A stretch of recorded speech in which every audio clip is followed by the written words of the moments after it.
It's time for the Your Personal Bank Show with Ferenc Toth. In an era of chaos, confusion, and craziness, Ferenc is a voice for common sense. As a financial literacy educator, speaker, and entrepreneur, Ferenc cuts through the noise to help us understand how current events affect our money, economy, and our freedom.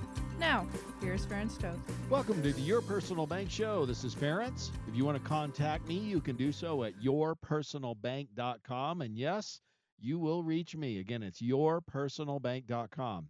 So I saw this article, and I thought it was really excellent in discussing inflation and coming to real terms and understanding the true impact it's having on people. The title of the article is I'm an Economist, and here's why I don't think Americans' finances will ever truly recover from inflation. And he gives us a number of reasons behind it.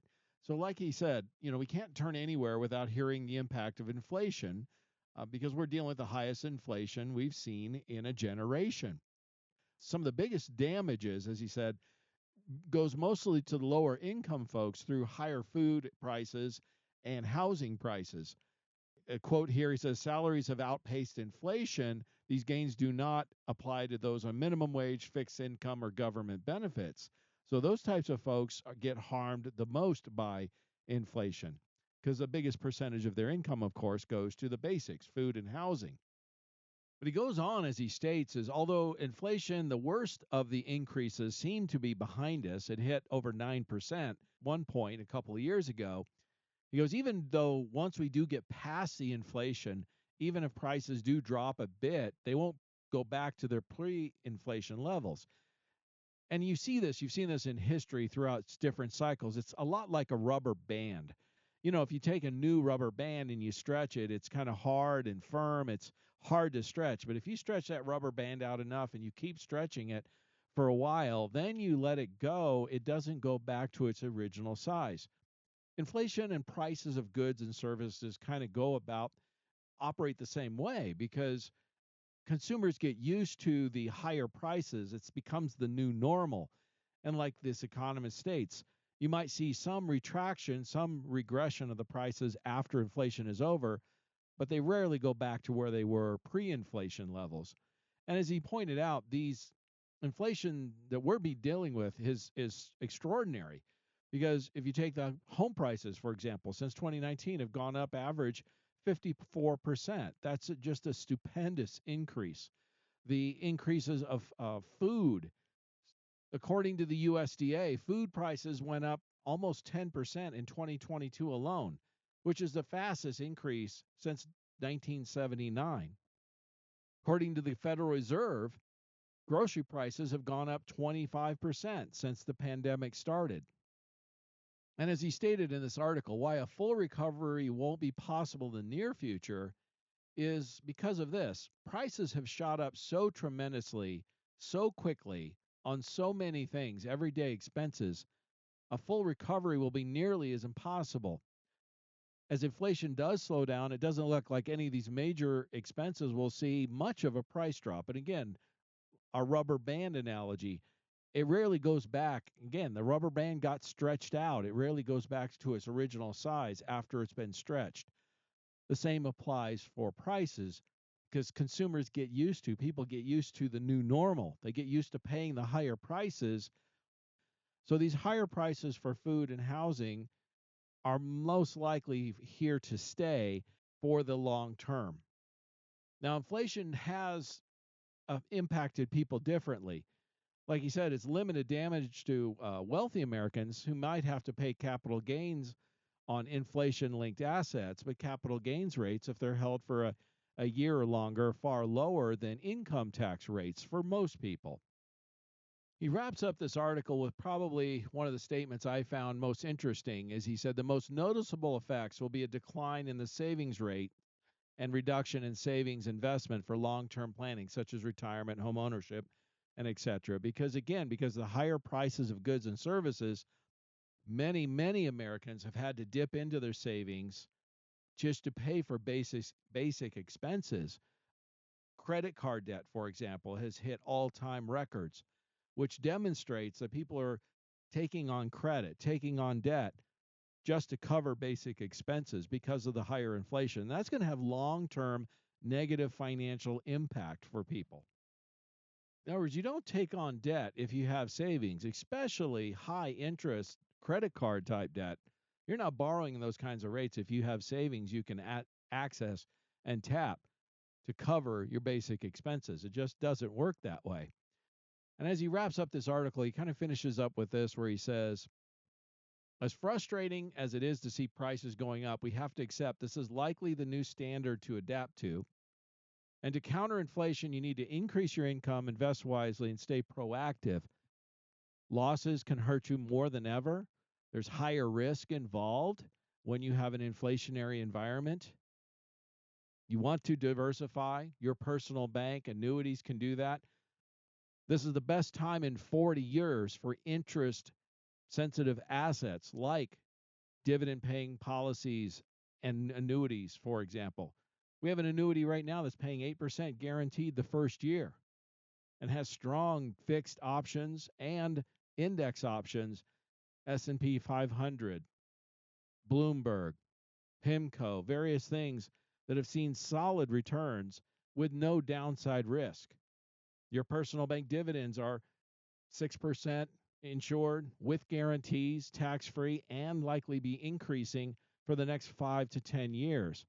If there's ever a time to look at diversifying, as he stated in this article, be wise about investing and not just put it all at risk.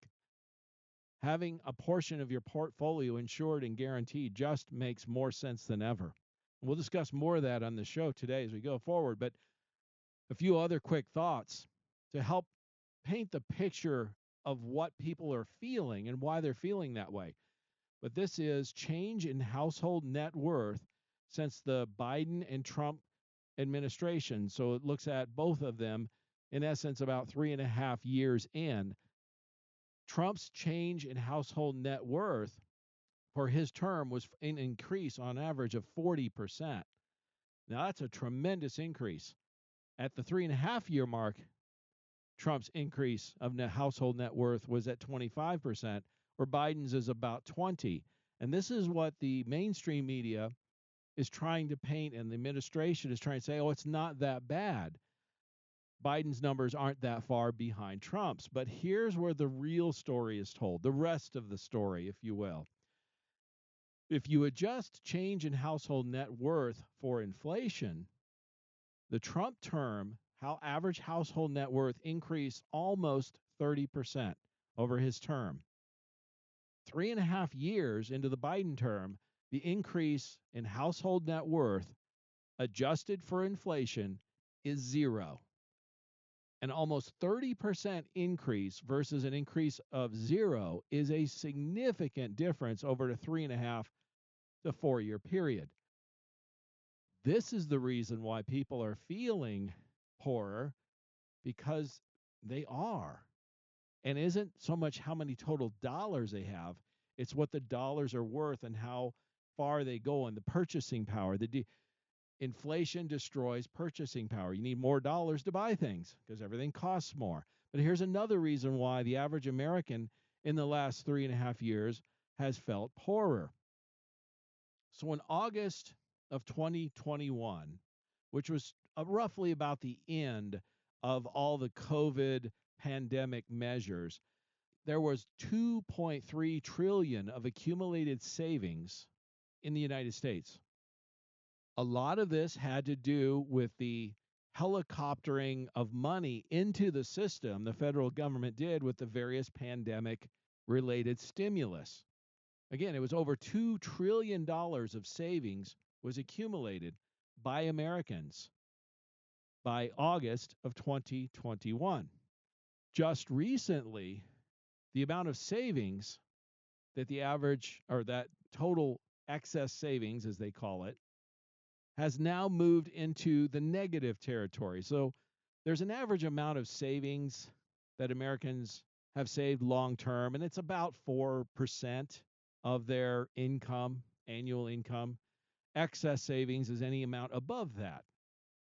So again, in August of 2021, thanks to the pandemic, COVID relief monies that was helicoptered into the system, the U.S. consumers had over $2 trillion of excess savings, or more savings than they normally had. That number is now fallen to below zero. In other words, we are now at a point the average American household has less in savings than it had before the COVID pandemic. Why is this so important? Consumer spending has been consistently the one bright spot in our economy for the last couple years. This is extremely important because consumer spending is about 2/3 of GDP. U.S. consumers having extra savings, having extra money available, meant they were continuing to purchase and buy, which continued to keep the economy rolling and therefore prevented us from falling into a recession.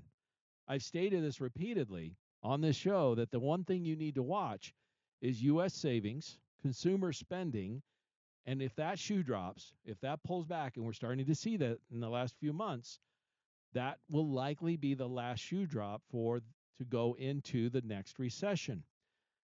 And if you think also that there's any help on the way, the Federal Reserve likely is not going to come to the rescue because, as the Fed has been stating repeatedly, higher for longer. And Fed Chair Jerome Powell said recently that the Fed needs to see inflation fall more before cutting interest rates. Because even though inflation is still lower than it was at the highs, it's in the 3.5 range, according to the government numbers. It's still not at the 2% target rate that the Fed has. So it's nearly double the Fed target rate. And I've stated on the show now for well over a year, for those that keep thinking that we're going to see lower interest rates or interest rate cuts soon, it's highly unlikely, not until inflation gets to that 2% level or below and then actually stays there for a little while before the Fed will likely entertain seriously Fed cuts. If you think Fed rates are coming soon, I'm sorry, but you're going to be very disillusioned. They're not coming. They're not the cavalry coming to the rescue. And anytime in the near future, interest rates will be higher for longer. Everything's pointing to that. The bond market, the Federal Reserve, cause more struggles for the stock market. We're going to discuss these things more today, so I'm going to encourage you to stay tuned for that. But the things that will thrive are interest rate sensitive assets. You see it in the bank. When you walk into the bank, CD rates, savings rates are much higher than they were a couple of years ago. I stated this before. This is the best time in over 40 years for annuities, for high dividend paying insurance policies. And these are likely to continue to be strong, and not only that, but increase in the next 3 to 5 years, if not longer. If you want more information, contact me at yourpersonalbank.com. I'm going to encourage you to stay tuned in the next segment because I'm going to go into more depth and answer a question that I've been getting from last week's show about how to sell some assets without having to pay capital gains taxes. And you can do it perfectly legally. It's in the tax code, but it's only available this and next year. So you want to take advantage of it while it still exists. Stay tuned for more common sense from Ference. For more information, contact Ference at 866-268-4422 or yourpersonalbank.com. That's 866-268-4422.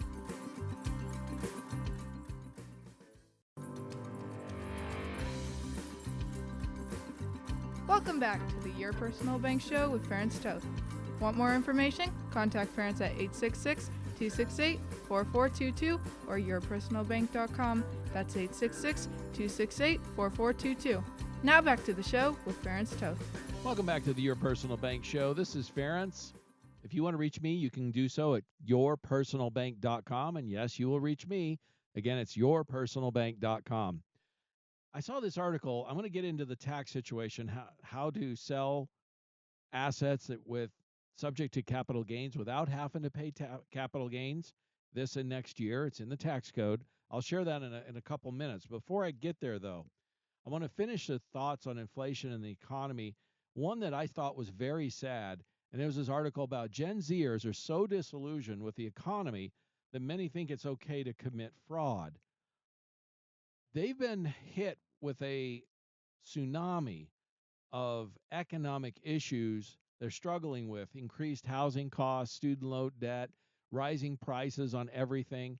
Most Gen Zers don't have a whole lot in savings yet. They haven't had time to do that, don't have a lot of investments. So they haven't been able to take it. Most of them don't own real estate, so they haven't had the opportunity to take advantage of some of these historic gains in the stock and real estate markets. And this is why nearly half are now stating that they're willing to commit first party fraud to dispute a purchase, for example, despite the purchase being legitimate. Desperate people do desperate things. And this is disappointing because as times get tougher, again, inflation is a cumulative effect. It's not so much what happens 1 year, 1 month, or 1 year. It's the cumulative effect of multiple years. Like the Federal Reserve said, food prices increasing 25% over the last 3 years. It's the cumulative effect of that. Housing increasing by 50% in the last 4 or 5 years. It's a cumulative effect of those tremendous increases that hurts people the most. And Gen Zers are feeling, are getting hit by it some of the worst, and are getting extremely disillusioned. And that's not a good thing for our society. The last thought I want to share on this is, if we look at the bond market, which has been one of the best predictors of recessions going back well over 100 years, the numbers from the bond market and everything that's going on there really points to a U.S. recession is delayed but not derailed.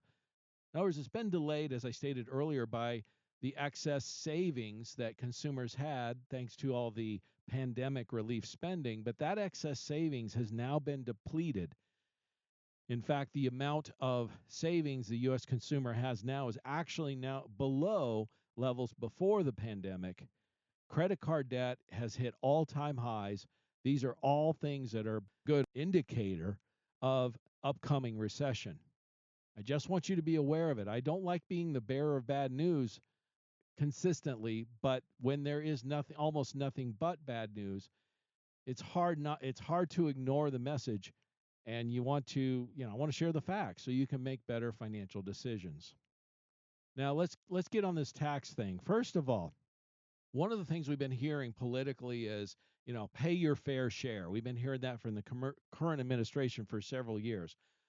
Well, I have an article here from the Wall Street Journal that states the U.S. already soaks the rich, and these are all numbers from the IRS. I'm going to post this on our website at yourpersonalbank.com so you can check it out or pass it on to anybody you'd like.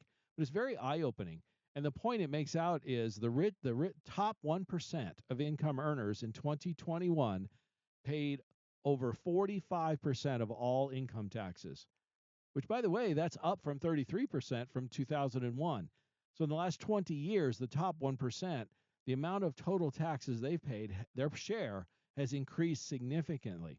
And if you look at the charts here, again, from the IRS, the top 10% of income earners pay nearly 75 to 80% of all income taxes.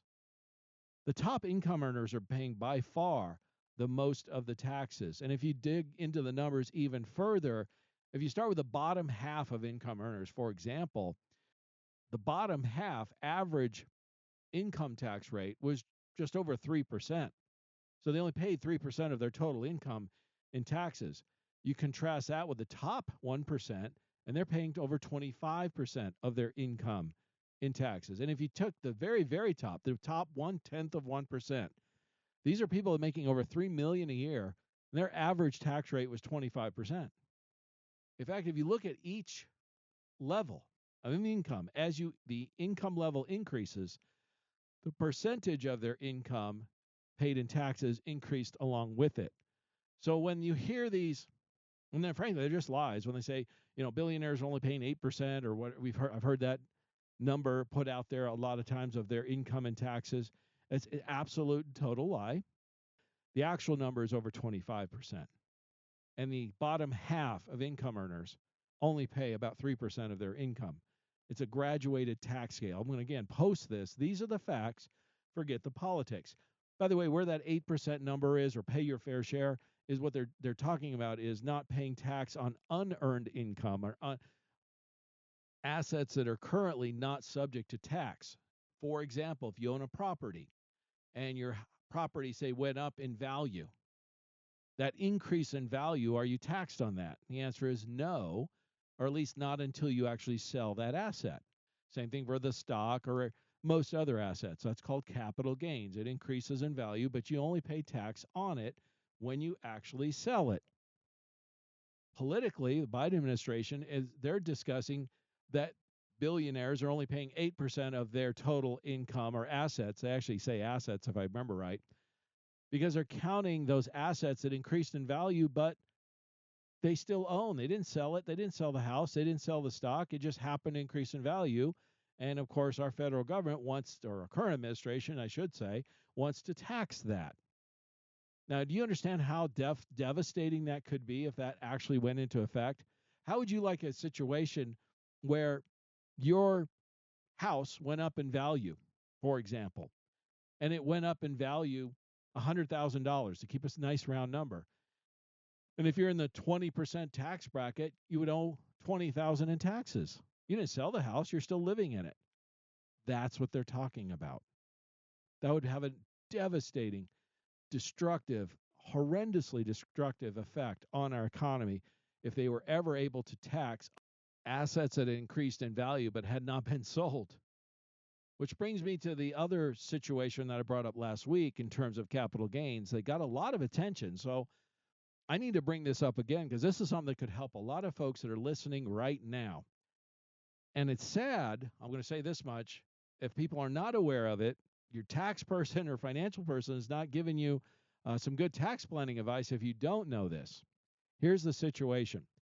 The current tax rules allow for someone to sell assets that are subject to capital gains. That's typically real estate and stocks, things like that, most commonly, if their income is below a certain level. If you're married, that level happens to be about $123,000, your total income. If you're married filing jointly and your income is about $123,000 gross or less, you can sell assets that are subject to capital gains without any capital gain tax. Now, if you owned a property or some stock for over a year, it would be subject to long-term capital gains. Again, as long as your income is below that 123 joint married. If you're single, that number is about $61,500 per year. So I was just talking to somebody just recently they were single, their income was $30,000 a year, but they had significant stocks they had owned for decades, and they have the ability to sell some of those stocks without paying capital gains. If you want to learn more about this, if your income levels are below that, you should contact me at yourpersonalbank.com. I can show you the tax planning numbers. These are for 2024, and show you how much you could actually sell if you wanted to and not have to pay capital gains. A lot of people are interested in this because, well, the stock market and real estate markets are at or near all-time highs. There's a lot of uncertainty going on right now as we speak. As this article I stated earlier, the recession is delayed but not derailed, and that's what a lot of economists believe. If you want to peel off some of those profits, put them into something guaranteed, insured, safe, even tax-free, I can show you how to do that, and some of that actually can be without capital gains. Again, if you're under those income limits of around $123,000 income as a couple, or about $61,500 income as a single. Now, why is this so important right now? Well, these current tax laws are in place for 2024 and 2025. They are then set to expire after that. If Congress does nothing and no change is made, then the benefits that you would have had to take advantage of this, to sell some assets subject to capital gain without any tax, will then go away. If this tax rule expires in 26, you will not have that opportunity. Now, if this is of concern of yours, the Biden administration has made it very clear that if they are reelected, they're going to allow these tax rules to expire, which means taxes will go up on nearly everyone. That's just a statistical fact. It's not politics, it's math. So think about that when you go to who do you support. Stay tuned in the next segment. We're going to cover some more things about what's happened, some good news. I'm going to discuss Chevron deference and why this is so important. So I'm going to encourage you, this new ruling with the Supreme Court, I'm going to encourage you to stay tuned. Stay tuned for more common sense from Ference. For more information, Contact parents at 866-268-4422 or yourpersonalbank.com. That's 866-268-4422.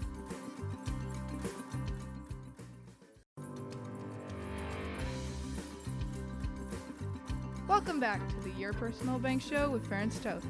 Want more information? Contact parents at 866-268-4422 or yourpersonalbank.com. That's 866-268-4422. Now back to the show with Ference Toth. Welcome back to the Your Personal Bank Show. This is Ference. If you want to contact me, you can do so at yourpersonalbank.com. Again, it's yourpersonalbank.com, and yes, you will reach me. So this recent Supreme Court ruling, it's one of the biggest ones in decades, in my opinion, and it's Chevron deference. And why is this so important? Well, first of all, what is Chevron deference if you're not aware of it? There was a case back in 1984 involved the oil giant Chevron. It gave federal agencies wide powers to interpret laws and decide the best ways to apply them. Well, the reality of what happened is this was the beginning of federal agencies gaining power, gaining bureaucracies building and growing, because when the law was passed and maybe there was a ambiguous part of how it should be enforced, the Supreme Court in 1984 said that the courts were to defer to the experts, quote unquote, or the government agencies. And what the government agencies were really good at is gaining power for themselves. It is now gone. And that is great, because what that means is it takes away a big part of the power of the federal bureaucracies. In other words, they're not free to interpret the laws anymore. That is a job of the lawmakers or Congress.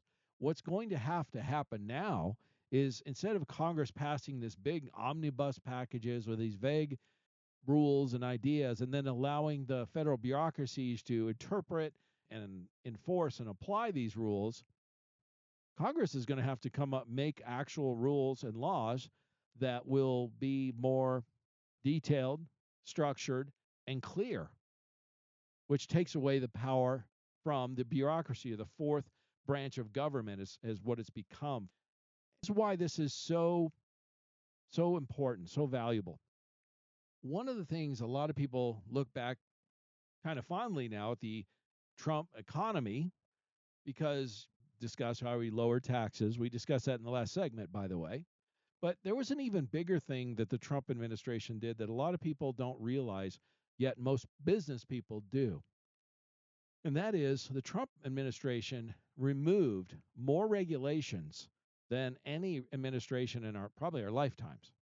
I'm not saying there doesn't need to be any rules, but the reduction of regulations, too much excess regulation creates inefficiencies, costs time, costs money, and it becomes, some cases, impossible for companies to do business.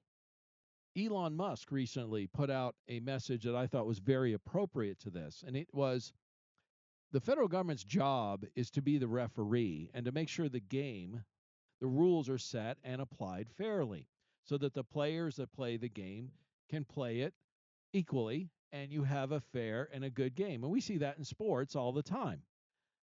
But when the number of referees outnumber the players and there become too many rules, the game is not good anymore.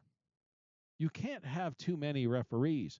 You can't have too many rules. You can't make it too complicated or too difficult, because nobody will want to play the game anymore, and that the economy suffers. And I use an analogy I've shared with this many times in the past, of an annuity product I started selling 25 years ago. This product is still available today. Same product, same company. There is nothing that has changed. It stood the test of time, in other words. My point is this: when I started to do an application for this product, it was literally a one-page application, front and back. You filled out the front and the back, and that was it. It was done. The same application for the same product today, if it's not an IRA, it's 55 pages. If it's an IRA, it's 70 pages. Same product, same company, same everything. How much longer does it take an agent to fill out a 50 or 70-page application versus a 2-page application? Apply that same extra time, regulation, and cost times millions of people across thousands of industries and businesses.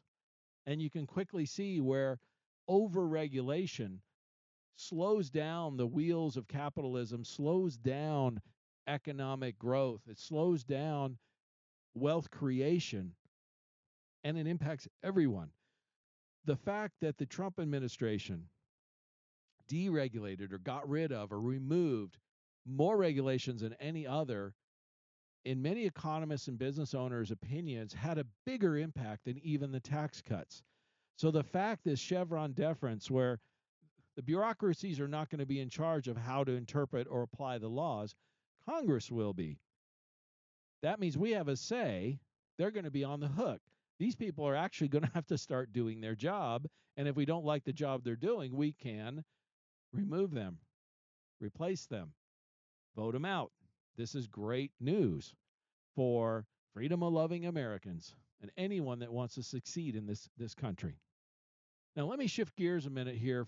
I want to talk about a couple other things. I've discussed a lot about the stock and real estate markets. There's a couple of key points that I think you should be aware of. I get asked these questions all the time. Currently, there's a Fortune article that discusses the divergence in the stock market is now the biggest it's ever been, which signals more vulnerability ahead. These are according to economists. We've seen an epic rally in the stock market in 2024. There is no question about that. But the problem is that the top 10 companies in the S&P 500 account for 35% of the market's value, but only 23% of its earnings. This is a divergence, as he stated, that's never been bigger. And as he states, the problem for the S&P 500 today is not the high concentration of stocks. We've discussed this before, but also the record high bullishness on future earnings from a very small group of companies.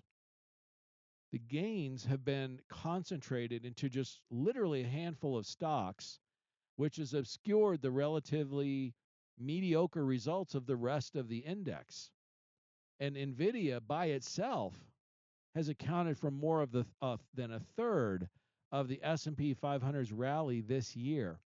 If NVIDIA or a couple of those other companies start to stumble, or people start to turn, or they want to start cashing in their gains, this could have a tremendous negative effect on the market overall.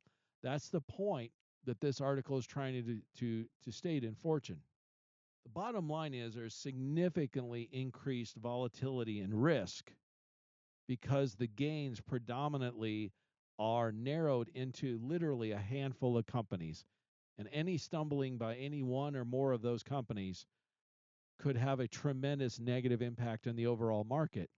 Shared this statement with people all the time. If I said to you, you should invest all your money in one stock, what would your response be? If anyone said that to you, I really should say, what would your response be? The answer would be you're crazy. And the obvious reason why you would say that is it's too risky. You've got everything tied up in one stock. You want to spread out the risk, diversify. Well, folks, the gains in the S&P 500 for 2024 have not been spread out. In fact, they've been literally concentrated in a handful of companies. The rest of the index is not doing so well. So unless you had happened to invest in those companies significant amount, you've probably not seen a whole lot in the way of gains. Also, if you're investing in the S&P 500, the reality is your gains have not been diversified very much. It's again been in only a handful of companies. Diversification is not diversifying into different sectors in the market. That's not true diversification. True diversification is diversifying, investing in non-correlated assets. In other words, things that have nothing to do with each other. Stock market versus real estate market versus fixed assets.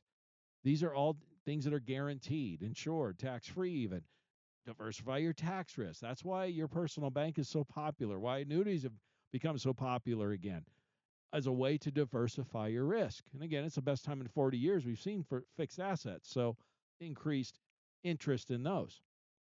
But to go beyond that, if we want to discuss the real estate market, because again, I get asked this all the time, what should I be looking at? What should I do? Where are the areas of concern? Because so few people hear much of this from Wall Street or the mainstream media, let's face it, or the legacy media, as I like to call it. Well, U.S. home valuations have now officially reached levels previously seen in 06-07, just before the housing crash. Current estimates are home prices are overvalued by over 20% on a rent basis and 26% on a homeowner basis. And both valuations have risen at least 4 times in just the last 4 years. The annual income to buy a median value house exceeds the median household income by over $40,000, which is also a new record. The U.S. housing market is extremely unaffordable. In fact, the most unaffordable it's ever been on record. And now we're looking at a situation where millions of homeowners are going to get slammed with higher monthly payments. Why? Adjustable rate mortgages have never completely disappeared.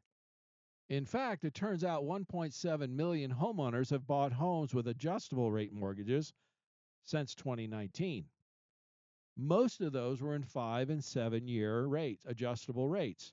So the first wave of adjustable rate mortgage folks are now going to have a much higher interest rate than they started with. Some of these people are not going to be able to afford to maintain their home, and this will increase. There'll be a cascading effect on this as we go forward.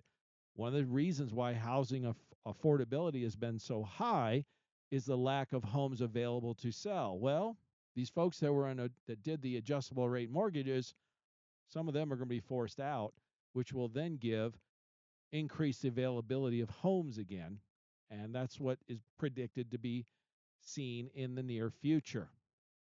Which leads me to the U.S. housing market. I love this article in Business Insider. The U.S. housing market has entered bizarro world.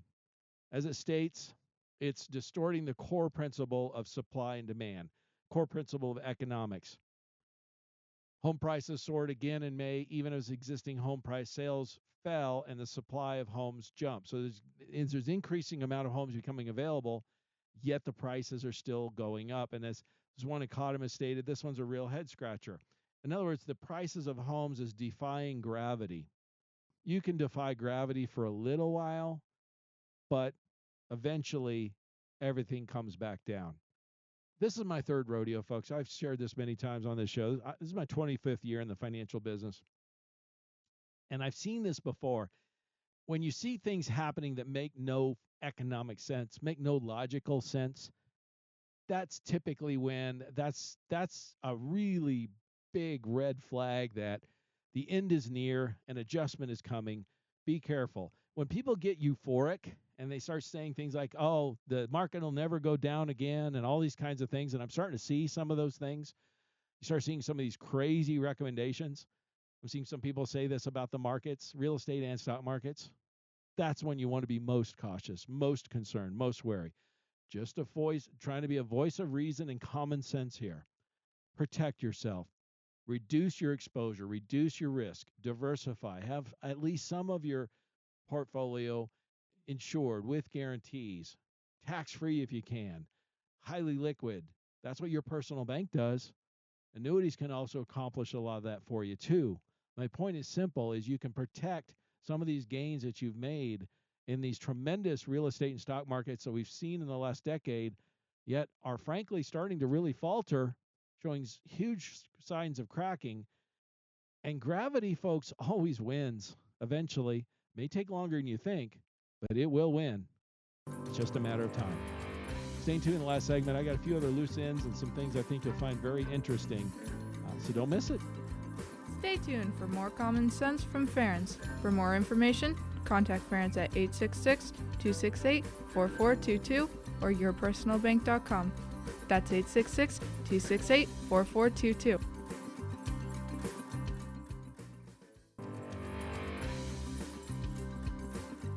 Welcome back to the Your Personal Bank Show with Ference Toth.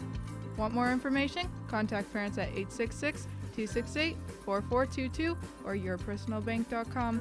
That's 866-268-4422. Now back to the show with Ference Toth. Welcome back to Your Personal Bank Show. This is Ference. If you want to reach me, you can do so at yourpersonalbank.com. And yes, you will reach me. Again, it's yourpersonalbank.com. I love this article. It states the very overdue collapse of short-term rentals has started. I get asked by a lot of people, should I look into Airbnbs, investing in real estate, renting it out and stuff? Folks, the heyday of that is over. A lot of people did it. They bought up a lot of properties. That's also part of the reason why in certain places, particularly places that are more tourist friendly, why the prices of real estate have gone up is because so many people bought for short-term rentals, and the investors were able to make a higher return on short-term rentals than longer term. So they went that route. But like anything that gets too good, too many people get involved and you get market saturation. We're already starting to see numbers in many places where longer term rentals now have a higher return than the short term. It's a narrowing gap of profits. And as that continues to go that direction, you're going to see less short term rentals and you're going to start seeing more longer term rentals come about. Also, there's been a regulatory backlash. Places like New York City and like Barcelona, Spain, and some other cities have really pushed back on restrictions or even outright banning short-term rentals because the local residents are getting kind of fed up with it, frankly, because again, it went too far. I'm not saying if you did short-term rentals, you're a bad person. It's just too much of a good thing makes it, you eat too many candy bars, it's going to catch up with you after a while. You know what I'm saying? So that's what we're seeing. Also, the hotel industry really wasn't geared towards providing like apartment style accommodations for families and stuff. And that's really a niche where Airbnb and other short term rentals kind of filled in. Well, the hotel industry has really kind of stepped up on that and kind of fill in that backfill of that demand that's there. And then a lot of times, I've rented a number of Airbnbs, and it was at first it was really good, and then after a while you started seeing prices go up and fees and cleaning fees, and it just got to be where it's less and less efficient or effective. So the heyday of short-term rentals, I believe, in my opinion, is over. I'm not saying you can't make money at it, still shouldn't do it, but it's not. There's going to be an adjustment, and it's going to be a collapse, which will bring some people are just going to get out of the market and sell their properties altogether because they're done. Others will turn them into more longer-term rentals, that type of stuff. We'll see. And I love this article. You're starting to see stuff like from the BBC. What does a world without Airbnb look like? They really are starting to ban or restrict many of these short-term rentals in so many of these cities where it's been super popular. Now, I love this one. I saw this and I just had to throw this in. Why electric cars go to dealers for service 3 times more than gas-powered vehicles. I love that one. And this is from J.D. Power and Associates. It's true. They went through all the different types of cars and vehicles and which ones. And the reality is electric cars go in for service far more than gas-powered vehicles, primarily because they're a new technology. They're still working out a lot of the bugs, folks. Again, I'm not against EV technology and all that. What I'm against is mandates forcing it down our throats. When it becomes commercially viable, it will succeed in the marketplace. And if it's a better choice for people, they will take that choice. For some people, even right now, it's a better choice if they want a commuter car and they're in an area where there's chargers readily available. That I can see where it could make sense. But don't force it down the throats of everybody, because not everybody in this country lives that kind of lifestyle. In fact, most people don't. As the technology improves and I can see where there'll be more people will adapt and adopt that technology. What I'm dead set against is force mandates, pushing it down our throats.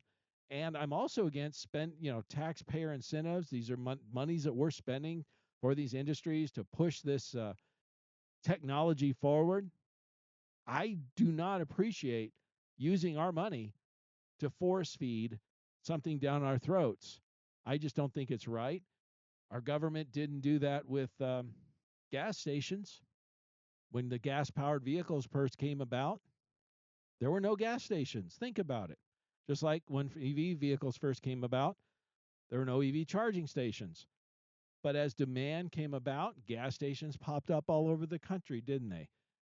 Capitalism, opportunities, when presented, will be filled by people. They'll see that opportunity and build it and give people the opportunity to do something. Don't mandate this stuff and just get get in the way and push your weight around just because you happen to be the federal government. It takes away incentive and entrepreneurship and opportunities for people, and it wastes a lot of money, and it just frustrates a lot of people. And I just wish we need to understand that as citizens and voters.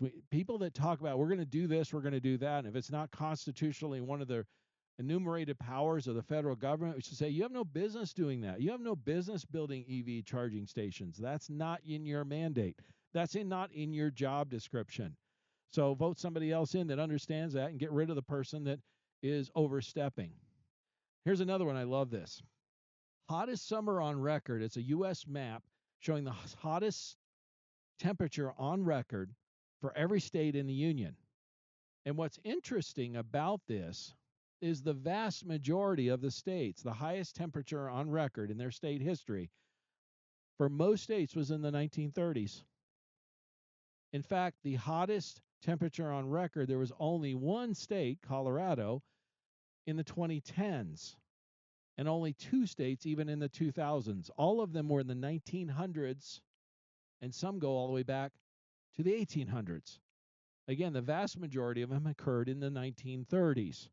We had a period of very hot weather, the Dust Bowl, around the Great Depression, 1934, 35, 36, where there was a ton of record temperatures recorded in the Midwest and in the eastern United States.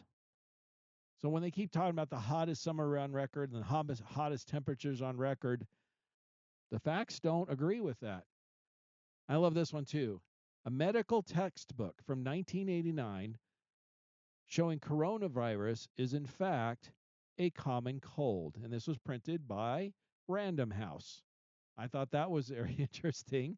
And another thing to think about is in the fall of 2021, Portugal was the most vaccinated country against COVID in the world. And this year, Portugal broke the record for the number of excess deaths among all European countries. Gee, I wonder why. Here's some solutions that I want to touch on that I think people will find interesting. Stop referring to members of the Senate and House as our leaders. We do not answer to them. They are merely our representatives, and they should be reminded of that fact often. We elect representatives to represent us, not lead us, but to actually represent us. If they're representing our interests as citizens, they deserve to be reelected.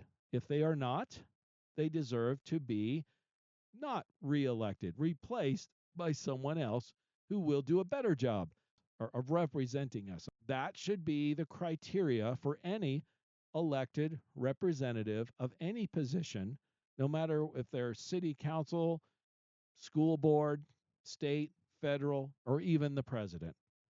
I don't care who it is. We elect them to represent us. Yes, they have to make decisions. Make that decision based on how best to represent the interest of us, their constituents. Again, if they're not doing that, replace them. If they are, reelect them. That should be the criteria. Bottom line, period. Nothing else. My sign off on the show is always, well, as long as it's on our money, in God we trust. Well, this is something I did not even realize until recently, that it turns out that on the quarter, if you look at it, you have a picture of Washington. Above it, it says Liberty. And on the coin, the saying, in God we trust. Well, it turns out prior to 1998, the Washington portrait faced in God we trust. In 1998, Bill Clinton administration, they turned the portrait around so that he was facing away from the in God we trust. In other words, it was to his back. This has been reversed back and then back again. So now apparently, currently, the current quarters show Washington with his back in God we trust is behind his head. He's facing away from it. Now, to some people, this may seem like a minor thing. No big deal. Who cares? Whatever. Symbolism means something. Now, I don't know if this was intentional. I can't say that for sure. But I find it hard to believe that whoever was in charge of the mint, whoever was in charge of handling this, this did not occur to them. And I think it does display certain level of symbolism that's appropriate. There's no question that our country has turned away from God. And if you think that the issues have been going on recently with our political situation where we're facing a group of elected and bureaucratic people who fundamentally hate this country and fundamentally want to change it. We've never seen a situation in human history where a group of people who actually hate their country want to actually run it. And if you can't see the spiritual implications here that we're dealing with evil, you haven't been looking very hard. And I would recommend you open your eyes and your heart to the idea that we're dealing with a battle of good and evil here at its very core. So this may just be a coincidence that Washington is facing away from In God We Trust when he used to face towards it, but I kind of think not. And I think it's an appropriate symbol. And I believe that our country needs to turn back towards God, not just symbolically, like on the quarter, but in actuality. That truly would be the key to solving many of the problems that we have as a country and get it back in the direction of greatness. We've gotten away from that. We need to get back to what works. This country was founded on those ideals, on those principles. It's on our money. We need to get back to it actually meaning something. As always, stay tuned to the Your Personal Bank Show for more great information. No BS, common sense, things that affect you, get you thinking about what's really going on, help you understand what's really going on so you can make better decisions. If you want to contact me, I'll be happy to help you at yourpersonalbank.com. And again, as long as it's on our money, in God we trust. Listen Tuesdays at noon and Saturdays at 1 to the Your Personal Bank Show for more information. Contact Ference at 866-268-4422 or yourpersonalbank.com. That's 866-268-4422. This show is designed to provide accurate and authoritative information. The presenter and guests of this program do not engage in legal, accounting, or tax advice. Professional advice regarding your situation should be sought if required. Some products discussed may have limitations and not be available in all states. Excessive unpaid loans may affect performance. Distributions may become taxable if not managed properly. Replacements may not be suitable for everyone. There may be charges when replacing coverage. Dividend rates and bank line of credit rates may change. For current rates, contact Ference at 866-268-4422 or yourpersonalbank.com. Again, that's 866-268-4422 or yourpersonalbank.com.